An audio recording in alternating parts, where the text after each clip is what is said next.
Welcome to This Week in Missouri Politics. 8 days out to the primary election. We're going to take you not just on video out to the campaign trail. We're going to go ourselves on the F-150 campaign tour. Lots of different news outlets, lots of shows. They sit in the Capitol, they sit in St. Louis, Kansas City. They don't actually get out and actually talk to the Republican primary voters. You have to rely on what other people say. We decided we're going to hop in the F-150, travel this state. If you've seen us out, please come up and say hi. We will be all around, but let me take you to a couple clips.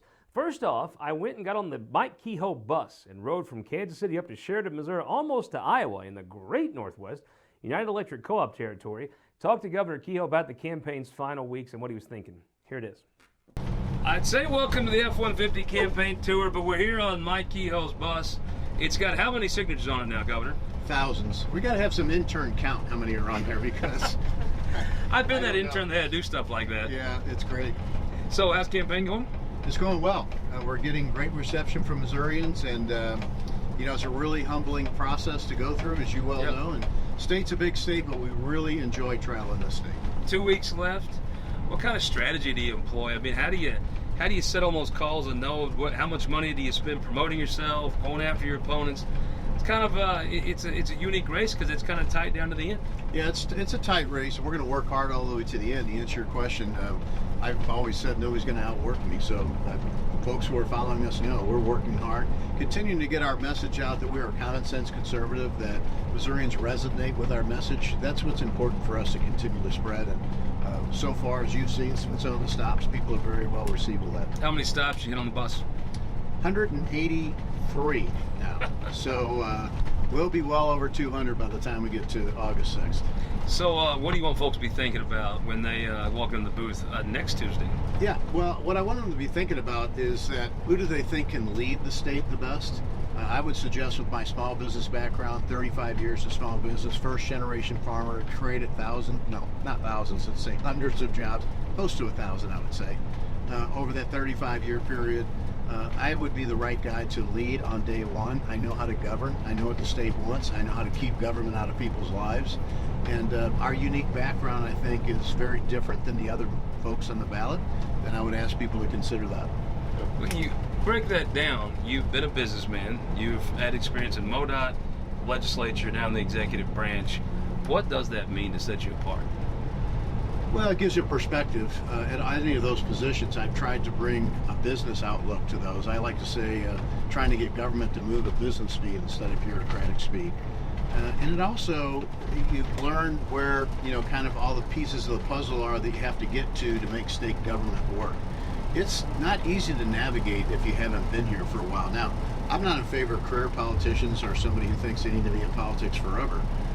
But at least if you've been around a while, you actually understand who you have to call when you have a problem, what the people are you need to bring together to solve that problem and come up with a good conservative solution. So what are folks saying about Trump? Everybody talks about him, right? Well, Donald Trump's going to win the state of Missouri, as he would say, bigly.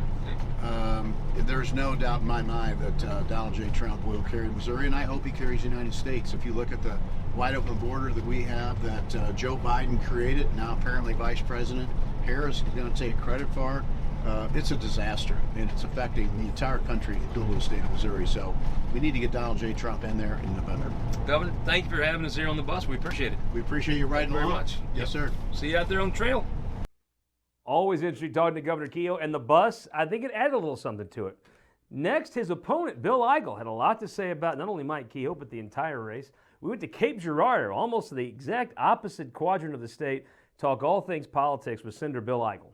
Welcome to the F-150 campaign tour. We're in Cape Girardeau with Senator Bill Eigel, who's running for governor. Senator, you just packed the house. Hell of a speech in Cape Girardeau. Hey, we feel great. We've been having some fantastic events around the state.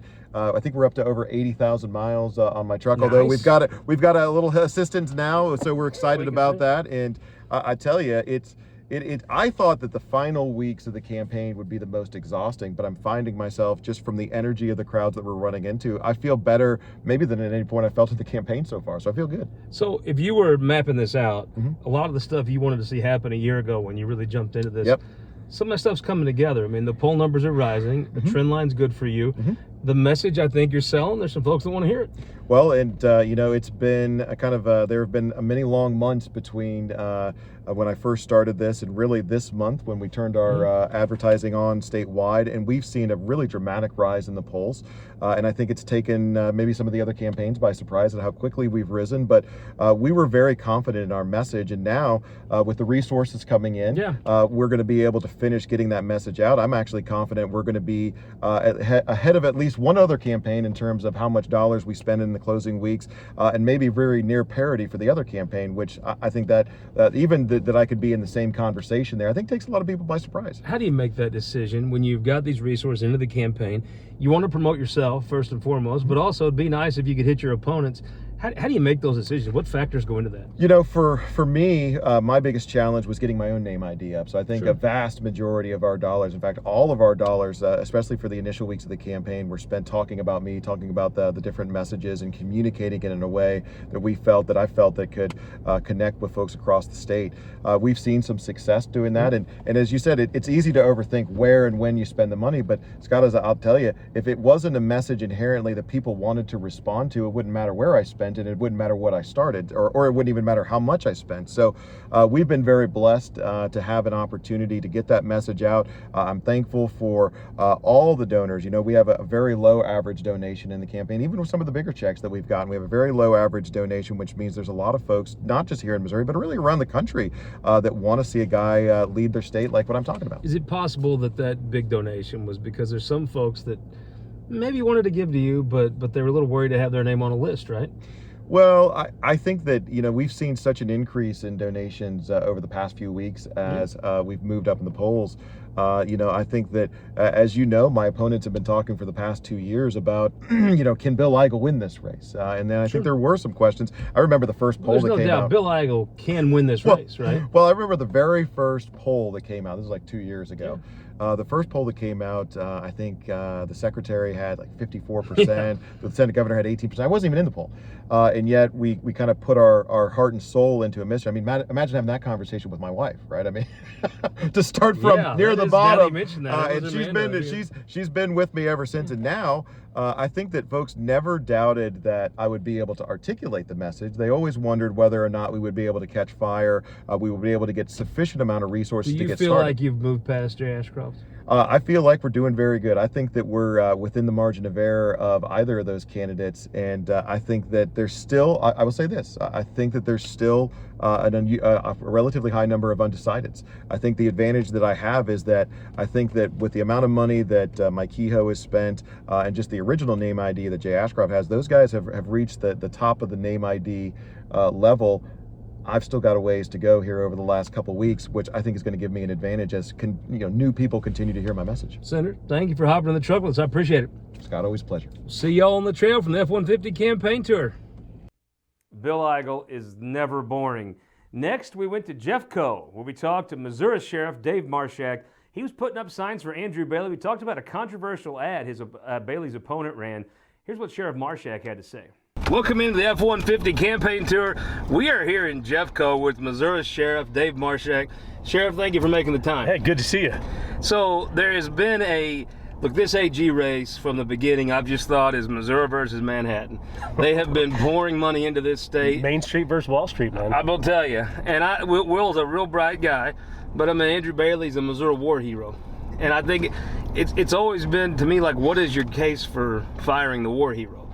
But then the New York boys ran an ad, and it's pissed off every cop I know except for the one. The one cop that was already ousted? Yes, the one cop that was ousted, the former cop, I guess. I'm not sure how that works, but tell folks what happened with this ad we've been hearing so much about. Well, look, in short, it was a direct attack on, I think, law enforcement using a source that has limited credibility. I think the Attorney General is doing his job to maintain trust in the law enforcement community, and I think the ad stepped over those lines. It really upset a lot of people, and I was one of them. Yeah, it felt like something that you'd do if you wasn't from around here, right? You didn't know the folks and you didn't know Missouri all that well. You'd kind of get into this. I have seen an avalanche. The FOP, that's the strongest FOP statement I've ever read in my life in a campaign-related situation. Then Sheriffs United came out today, something you're a member of, and y'all didn't mince words. No, look, I sit on the board there, and I've spoken with many sheriffs around the state who are happy with the work the Attorney General has done. He is a person of law and order. We know that. I think suggesting he's anything other than that is a little short-sighted, and I don't know, I just pick a different strategy. I mean, he's done great things for us. That's why I'm a supporter. Well, look what I found on the door here in Jefferson County. You're out, it says conservative values, protecting the Second Amendment, oppose mask mandates. God, it feels like forever ago, but wasn't that the most damned annoying thing ever? It was, and we push back here in Jefferson County, and when it comes to protecting your constitutional rights, we were at the forefront, and we said we're not the mask police. How many people did the Jefferson County Sheriff's Department arrest for not wearing a mask during COVID? Absolutely zero. If you were going to let me guess, I would have guessed zero. So tell me, Jeffco used to be a bellwether county in November. Now it's kind of a bellwether county in August.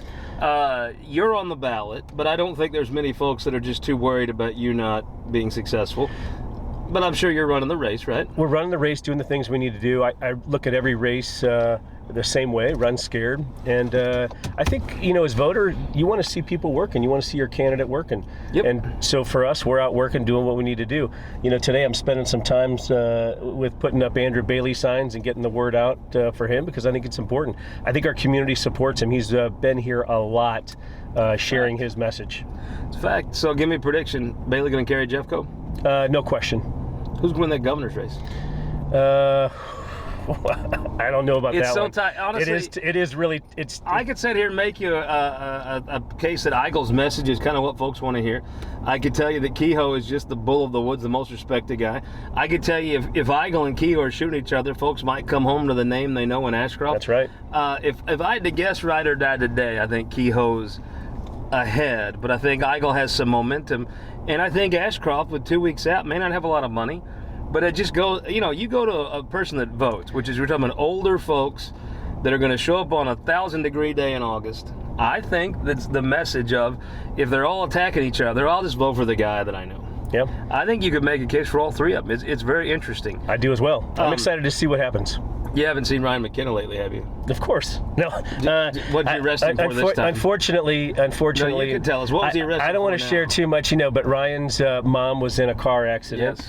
And so it kind of disrupted Thoughts out to her. Yes, for sure, and it disrupted our plans a little bit. So I haven't seen him just a little bit. Ryan is not good at many things. He's a good son. He's a great person. Yeah, that's nice of you to say. Jeffco people stick together, as you can tell. This is Sheriff Dave Marshak of the F-150 campaign tour. Sheriff, thank you for hopping in the truck with us. Thanks for having me. Have a good day. I could sit and talk to Missouri Sheriff Dave Marshak all day. We'll be right back after this with some really interesting conversation with one of my favorite people in all of Missouri politics, former Senator Kevin England, after this. For more than a century, the St. Louis Carpenters Union has shaped our communities. Through trusted alliances, we deliver skilled professional craftspeople, while our business partners provide the kind of quality jobs that keep our economy humming. It's a blueprint that has worked since 1882. Turning Missouri into a right-to-work state stalls progress, wipes out jobs, and kills momentum. Right to work is wrong for everyone. Let's keep Missouri moving forward. Visit carpdc.org to learn more. America is under attack. We need to lock the border down. As governor, I will fully support President Trump in securing our border. Biden's open border means Chinese fentanyl is flowing into Missouri. Now they're coming for our land. China is the enemy of our country and of the state of Missouri. As governor, I will stop China from bringing fentanyl into our state and from buying up our farmland. Mike Kehoe will defend our borders and stop China. Paid for by the American Dream PAC. When you come from nothing, you fight the odds your whole life. Growing up in rural Missouri, my mom waited tables, often working extra shifts to get by. I was the very first in my family to graduate from high school. I've committed myself to helping families just like mine. I'm Crystal Quaid. As governor, I'll battle insurance and drug companies to reduce prices. And I'll continue to lead the fight to guarantee our abortion rights. I'll make sure parents working extra shifts today have children who can beat the odds tomorrow. You know, Missouri farmers have been doing what's best for their land for generations. After all, no one knows what it takes to feed and fuel a growing global population better than they do. So why are trial lawyers threatening Missouri farmers' best defense against weeds? Our farmers don't need to be controlled. They need to be supported. Keep glyphosate in our state. Show your support at TakeControlMissouri.com. Paid for by Modern Ag Alliance in support of Missouri farmers. Data captured by our state-of-the-art monitors helps us pinpoint the timing and location of severe weather more accurately and respond to trouble more quickly. Ameren Missouri's investment in smart technologies like this is one way we're improving reliability and restoring power faster than ever. Responding to trouble before trouble hits. That's energy at work. Ameren, Missouri. Welcome back to This Week in Missouri Politics, 8 days out into the election. As I told you, lots of news outlets set in St. Louis, set in Kansas City. They'll set in the Capitol and have to rely on other people who are telling them about what Republican voters think. We actually hop in the F-150, travel this entire state. We stopped in the Lead Belt, as you know, one of my favorite places in the state, and talked to one of my absolute favorite people about all things Missouri politics. Here's former Senator Kevin Engler. Welcome to the F-150 campaign tour. We are in Farmington with Kevin Engler, and where else could we be doing this from except Engler Park? I swear to God, when I pulled up this morning, he was out picking up litter in his own park. This is beautiful. You got to be proud of this. Thank you. I am very proud of it. It's, you know, to have this named after me is it's a fitting honor. It's unbelievable. That when in the 40s, it was, and getting named to the High School Hall of Fame of your high school. You know, it's a good thing, and it's kind of got a little back to it too. You know what? You know, I was over there 16 years and never got caught in any.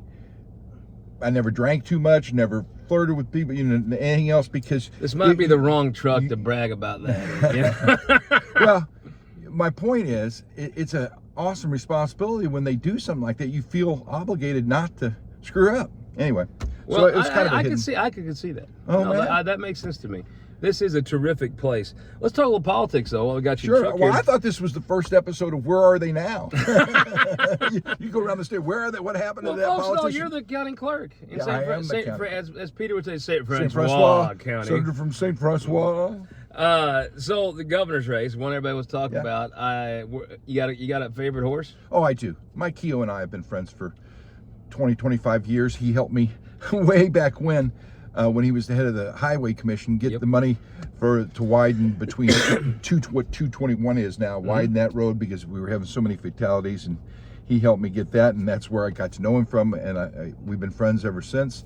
I endorsed him for Senate when I was majority leader in the Senate, and over 2 sitting House members, and I just think he's a fine person. I don't have any problem with Ashcroft. John, we've worked as Secretary of State. Eigel, he's a flamethrower, and you know, I personally don't have a problem with it, but the first time he made a major speech, I was back in the House, and I said to the side, I said, that was a great speech. You're very positive when we were doing a joint press conference, and it was very well spoken, but a lot of it in it wasn't true. And I said, if you're going to be effective here, I would suggest that you make sure you say the things you say are at least true. And it didn't seem to take to him. So, well, I mean, to me, Jay Ashcroft's a nice man, a good man, and still could win. I mean, let me give you my horse sense on where to. Jay's path, probably with the amount of money he's got and the fact he's sunk a little bit, he needs Eigel and Keogh to shoot each other, and then people go back to the name they know. And they're doing it. And Eigel needs total chaos and him to whipsaw around, and he has a message people want to hear. I was in Cape last night. I'm going to tell you. Yes, can he get rid of property tax? Probably not. Can you deport all the illegals? Probably not. But it's what people want to hear. Yeah. Let's get rid of property tax, personal property tax, income tax now too. So we're going to eliminate all the state patrol. We're going to eliminate the highway, and because you're not going to have enough revenue. I'm telling you, I'm very familiar with the subject. Folks don't hang around to hear that second. No, they do not. They have no it's very, very disingenuous to say we're going to get rid of all the taxes and yet we're going to maintain this state. But in its let's be present honest. Politicians that have made grandiose promises that they probably knew they couldn't keep in full. It's not as though he's the first of this. Since the dawn of time. Yeah, I mean, Bill does it on a grander You know scale, what my first political lie was? My wife hates politics, and we were dating, and still does. And I told her in college, she said, "Are we?" You know, when we talked about getting married, and she said, "Are you going to get into politics?" And I said, "No, honey, I'll never get to." That was my first political lie. So that goes way back. So yeah, that's the case. But I think that it's really different this time. I've never, with all the races and all the white noise as you describe it on TV, people are constantly asking me when they stop and see me, Kevin, who do I vote for? You know, I watch TV and one ad is this person's a complete idiot and can't be trusted, and the next ad is no, he's the idiot, and I don't know, where can I go to get the real information? I said I don't. That's what I tell them. But I said that's very difficult. I said I've worked with almost everybody on the ballot and the down ballot. I can tell you what I think, and I know you're either conservative or you're in the middle of the road or whatever, who is kind of, but I'm in a position with county clerk. I'm not going to endorse all these people, the local ones in particular, because people's perception is that you could influence. How does Kehoe win? I think Kehoe wins with ground game, with repeated contacts. I think how Ashcroft wins is with 38% or so of the with a week and a half to go undecided. Those people get in, and the ballot is so massive. They look and there's 10 names there, and they start going down, especially the older people, and they'll go down and go, "Oh, Ashcroft, yeah, I heard his name, and we voted for him for governor a while back, and you know, and that went well. That went well. Now, I'm not saying everybody will do that, but if enough people of that 38% that's undecided click that Ashcroft ballot because they think that that he's his father, that because I was John's county. Oh, yeah. Who's going to win this Senate race here in the Lead Belt? The state Senate race, Yep. It's going to be very tight. It's going to be tighter than they think. I think the numbers back Mike Henderson because geography. The geography. The St. Francis County is the largest county. Now, obviously, Jefferson's bigger, but the portion that's in the 3rd district is in the 20s, whereas it's in the high 30s of St. Francis and St. Genevieve. But she's done a great job. And her last name, the hyphenated last name, if you know the courtways of Washington County, huge name. They might not be related, but if you don't know either candidate, you're more likely, I think, to vote for somebody with your same last name. And the same way with, if you've ever been in St. Genevieve or Perryville, Buckeye is a huge name. And so she's got if somebody would have came out of St. Francis County and ran besides Mike in the southern part of St. Francis County, I think she would have definitely won. I think it's tight. I think it's still, the numbers lean toward Mike. Kind of what I thought. Well, Senator, thank you so much for the time. I sure appreciate it. Thank you for having me here in Engler Park. Engler Park, come visit. We'd be happy to have you. Yep. I still remember the day Schmidt came at the last push of the campaign. He was here. He was right over there in Engler Park. Yeah, that hurt him. That hurt him. He overcame. He persevered. Senator, thank you so much. We'll see you out there on the trail in the F-150 campaign tour. Like I told you, never a dull moment with Kevin Engler, one of my absolute favorite people in all of Missouri politics. We ended the week in St. Louis, Missouri, Chesterfield to be exact, talking to David Gregory in a heated state Senate fight out in West County, St. Louis. Here's a future Republican star, David Gregory. Welcome into the F-150 campaign tour.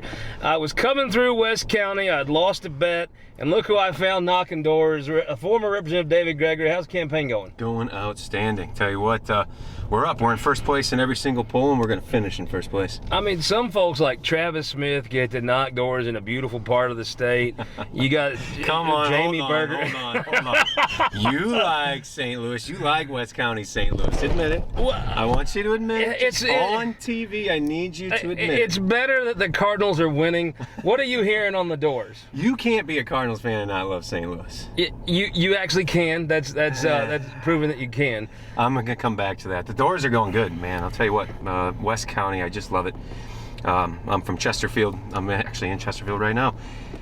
Doors, the number one thing's economy. The polls nationally, both statewide and nationally, are nailing what I'm seeing at the doors. Economy is number one. Economy. And number two, I hear a lot, is border. People understand that every state's a border state, so that's going very well. So these districts, to me, I mean, Andrew Koenig is the former holder of this seat. Mm-hmm. It comes off to me like it's so expensive to buy media here. Oh yeah. It's really, you almost have to go knock these doors.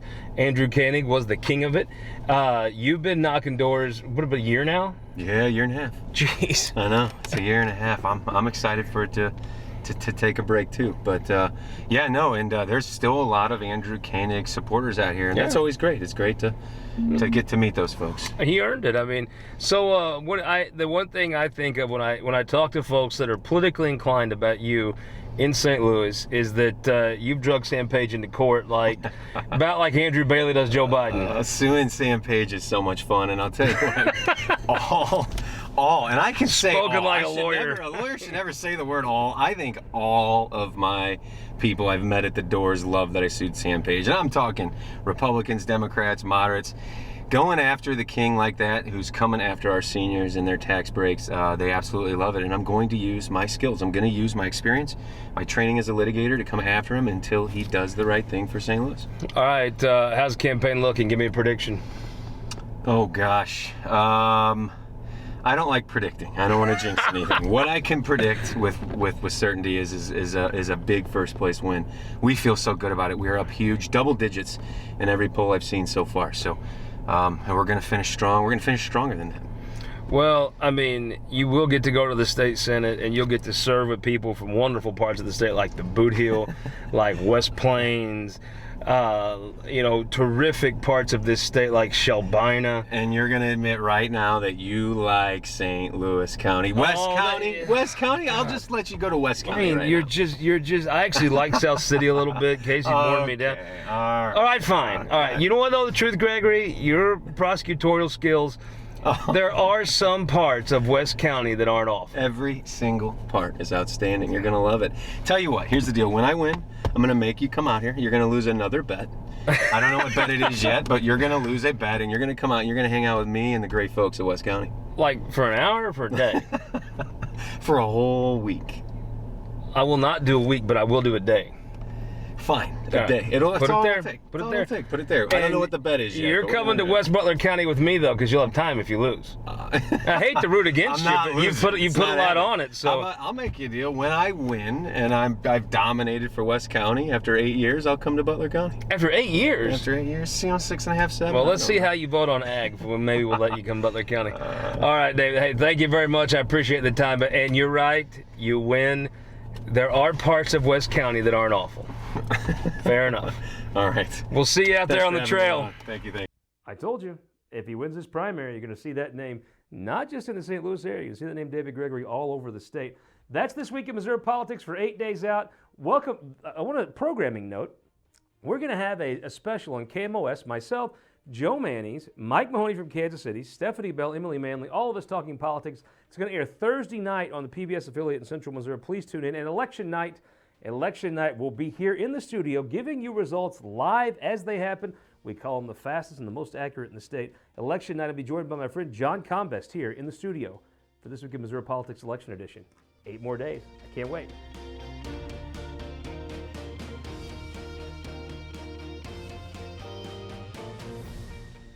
This Week in Missouri Politics is sponsored by the Missouri Automobile Dealers Association, Ameren, Spire, and the United Electric Cooperative.